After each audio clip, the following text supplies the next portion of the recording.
As we grow up in society through the process of socialization, we are taught to hide the undesirable aspects of our personality in order to gain love, care, connection, or recognition from others. During this process, we lose those little parts of ourselves and instead adapt coping strategies or patterns to get our needs met. Only those parts of ourselves don't actually go away, they just get lost or hidden in our shadow personality traits and become repressed. This can lead to a lot of suffering, not only just for you, but also the people you interact with on a close personal basis. So the best thing you can do, not only for yourself, but also the people around you, is to become your most true and authentic self and advocate for that. And that means actually getting to know you, yourself, and you, and honoring your wants, needs, and emotions. Not only will this make your life feel so much more fulfilling, but it will attract the correct people to you, almost like you're the missing puzzle piece to a larger puzzle, or you're the drop in the ocean that, you know, flows with the correct channels of water. Hi, my name is Julia. Welcome back to my channel, or welcome to my channel if you're new here. This video is all about how to become your most authentic self and stop people pleasing. And I am a recovering people pleaser here, so I have learned a lot of skills along the way about how to really advocate for myself, be more confident in who I am, and give up the people pleasing tendency. I mean, don't get me wrong, I'm still a work in progress, but through therapy and through just experimenting on my own and experimenting through different interactions with people and just taking a lot of time to myself, I've figured out a lot of ways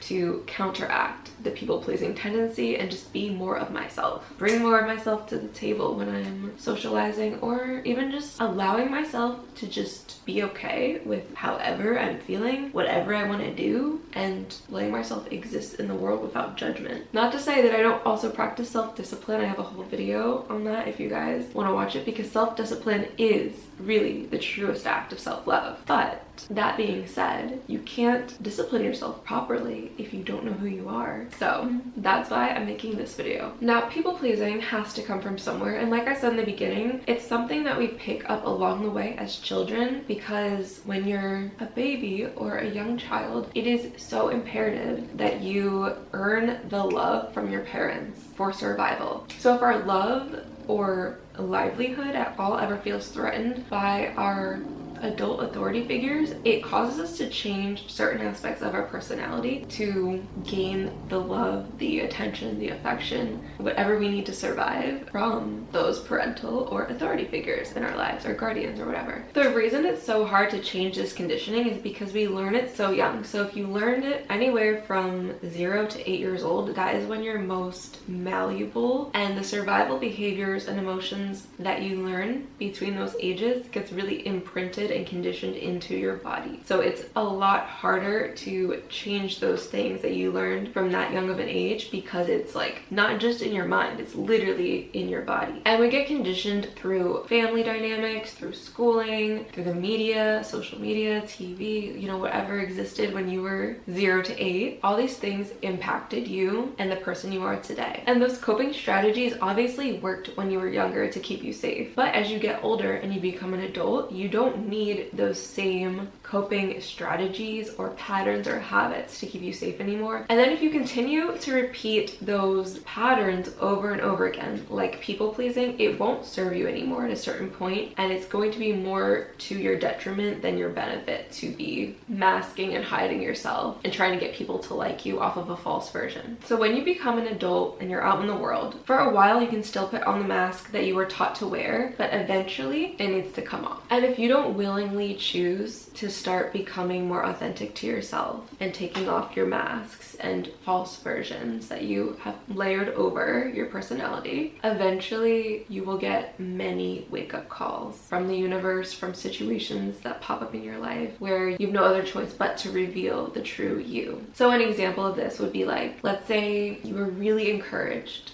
to go to college and pick a specific career that your parents wanted you to do, but it wasn't really your dream. You can only go on doing this for so long before you eventually burn out. That burnout can look like such a negative thing for you, when in reality, that burnout is actually just your inner parts that you've neglected trying to come up and be like, hey, we really just want to do something else. So we're going to blow up your life and force you to have to actually be true to yourself and do what you really want to do. This could also look like self-sabotaging, something that you think you want, but actually it's not fully fulfilling all of you. It's only fulfilling some parts of you. So the parts that are repressed are the ones self-sabotaging, because they're like, no, we want something else. You need to have all of you in agreement and aligned to actually have longevity with things and situations. The self-sabotaging is actually just the repressed parts of your personality coming up and being like, yo, we're being neglected. You're not being actually authentic and true to all of you. You're only listening to the parts that society thinks are acceptable, not the ones that aren't. So the ones that aren't will eventually come up and be like, yo, look at me, listen to me, hear me, honor me. And you have to do that, or else it gets worse. And the universe will give you bigger and bigger wake-up calls until you finally get the message and surrender to what you actually want and not what everyone wants for you or wants you to be. We all have a purpose here, many, and our passions, our preferences, and our joy lead us there. So if you find yourself neglecting what you want for what other people want more often than not, then you are literally choosing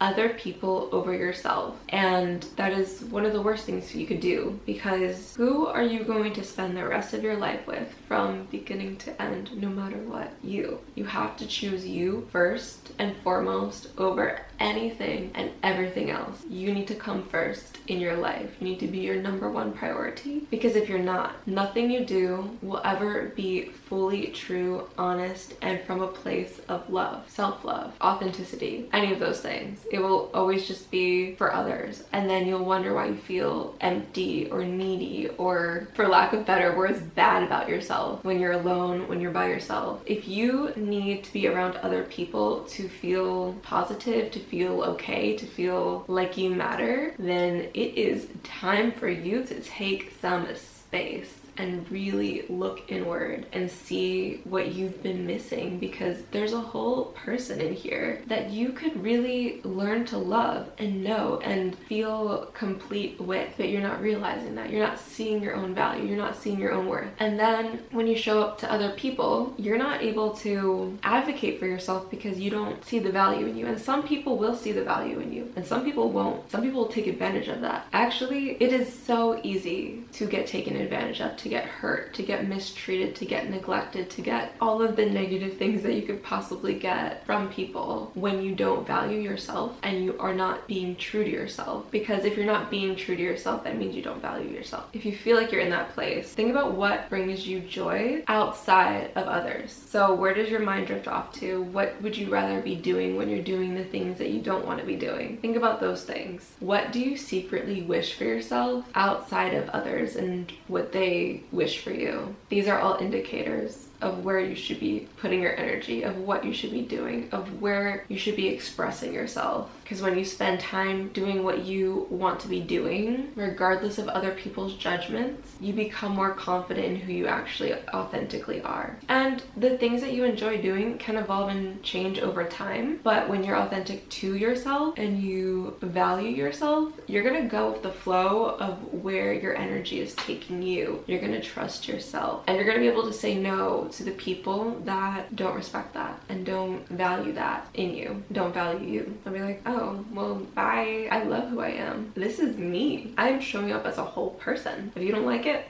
don't let the door hit you on the way out. And then there's gonna be a lot of people that are like, whoa, your energy is like next level. Like, you're glowing, you're magnetic. Like, people literally would say that to me more and more and more the more I started to become who I am. It's something so internal, but the results external externally are drastic, and it's all just an internal change. But learning your values and living in alignment with them is key. Never ever breaking your personal boundaries and rules for an offer less than or outside of your values. And what I mean by that is, like, I'll give you an example. I used to be okay with kissing somebody on a first date if I felt like we connected, but now I'm at a place where it doesn't matter if I feel like we connected or not. I don't want to kiss anyone on the first date, so I won't, regardless of if they try to kiss me or not. Before, I used to be afraid when I would go on first dates because I'd be like, oh my god, what if they try to kiss me and then I have to just kiss them because like they're trying to kiss me? Like, I thought I had to, and that they wouldn't like me if I rejected their kiss and we wouldn't talk again. Well, that's not the case. And if somebody really likes you and you're like, hey, I'm not ready to do it just yet, but let's get to know each other more and maybe I will. And if they are okay with that, it shows that they're respectful, it shows that they have patience, it shows that they can respect your boundaries, point blank. It shows that they like you and they want to continue to see you, and it's not really a big deal. So if they're not comfortable with that and they're upset and take it as rejection instead of, oh, I just need to actually see if I want to do that with you and want to connect with you more on a physical level, they don't see it that way and they take it as like an ego stab and react harshly to me setting a boundary, then I know they're not for me. And I would never know that if I didn't create that little boundary test to see if they can respect my boundaries. But if I would have chose to override how I felt and people please just to get them to like me, I could get myself into a much worse situation of people pleasing in a potential future relationship. So when you learn how to say no to things that you're not comfortable with or you're not ready to do or you just don't want to do in general, it shows yourself that you can trust yourself to advocate for yourself, to stand up for yourself, to be okay being authentic with yourself even when others may not accept it or may feel a certain type of way about it or may judge you for it. But it lets you know, hey, I got me. And it also lets other people know that you won't just do whatever they say, that you're not a pushover, a people pleaser, and a go with the flow kind of gal. You're your own person with your own wants, your own needs, your own world. It shows that. And it also shows to the universe that you're not going to accept less than what you truly want. You're not going to settle for the bare minimum, the first thing that comes along, the basic whatever. It shows the universe, hey, I want better for me, for my life. And it takes you out of the lack mentality and puts you into the abundance mindset of, okay, well, if this isn't what I want, I'm not just gonna accept it. I will wait. I will be patient. And what I want will come along when it comes along. But I'm good either way. I got me. And when you can be comfortable with yourself and having yourself, those things that you want